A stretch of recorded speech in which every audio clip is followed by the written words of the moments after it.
Hello and welcome. In this video, we are analyzing the latest updates regarding hunting for oxygen, where is India's cleanest air. We'll look at the facts, the context, and what this means for you. Let's get into the details. We all know the headlines. Delhi is gasping. Mumbai is choking.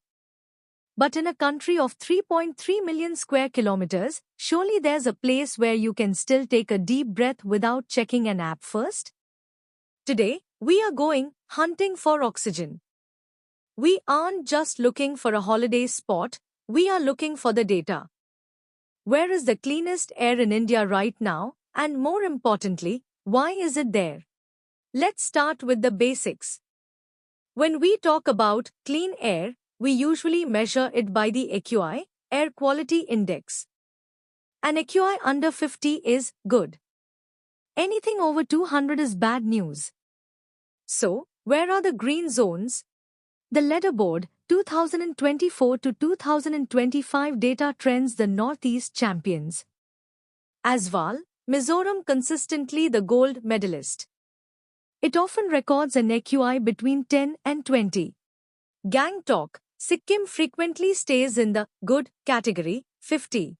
Shillong, Meghalaya another consistent performer with AQI often below 30.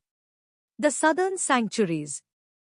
Ramnathpuram and Aryalur, Tamil Nadu. These towns frequently clock the lowest numbers in the entire country, sometimes single digits.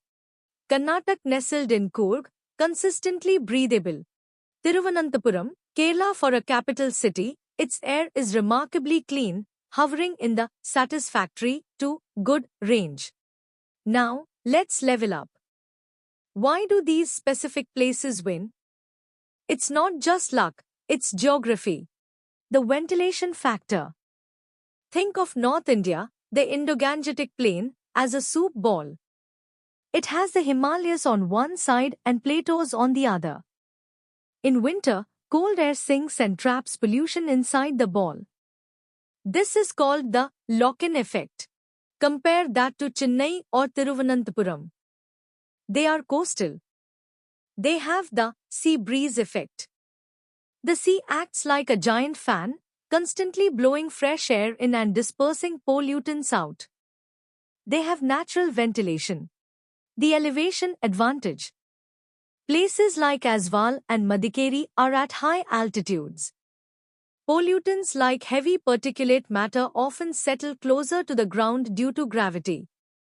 Being up high means you are literally living above the densest layer of smog. Industrial density. The cleanest towns, Aryalur, Gangtok, have low industrial density. You don't have a ring of coal power plants surrounding them like you do in the NCR region. Let's get technical. We need to talk about inversion layers and particulate speciation. Temperature inversion. In polluted cities, we see temperature inversion. Normally, air gets colder as you go up, allowing warm polluted air to rise and escape. But in winter, a layer of warm air sits on top of the cold ground air like a lid on a pot. This traps PM2.5, fine particles, right at nose level. The Northeast and South don't suffer from this lid effect as severely due to their specific atmospheric instability, which encourages vertical mixing of air. PM2.5 versus PM10. The clean cities aren't just low on dust, PM10, they are low on combustion particles, PM2.5.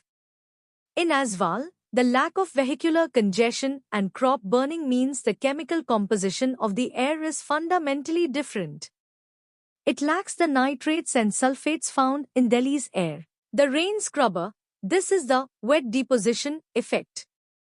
The Northeast and parts of Kerala receive rain distributed differently throughout the year.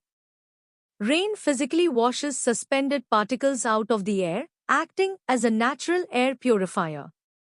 In dry North Indian winters, there is no rain to wash the sky clean. Conclusion and call to action. So, hunting for oxygen leads us to a simple truth: geography is destiny, but policy is choice. We can't move Delhi to the coast, and we can't move Mumbai to the Himalayas. But understanding why Aswal is clean helps us understand what we are doing wrong elsewhere. If you found this deep dive helpful, and tell me in the comments what is the AQI in your city right now. Let's build a map in the comments section. I wanted to take a moment to thank you all. Your support means the world to me. Thank you so much from the bottom of my heart.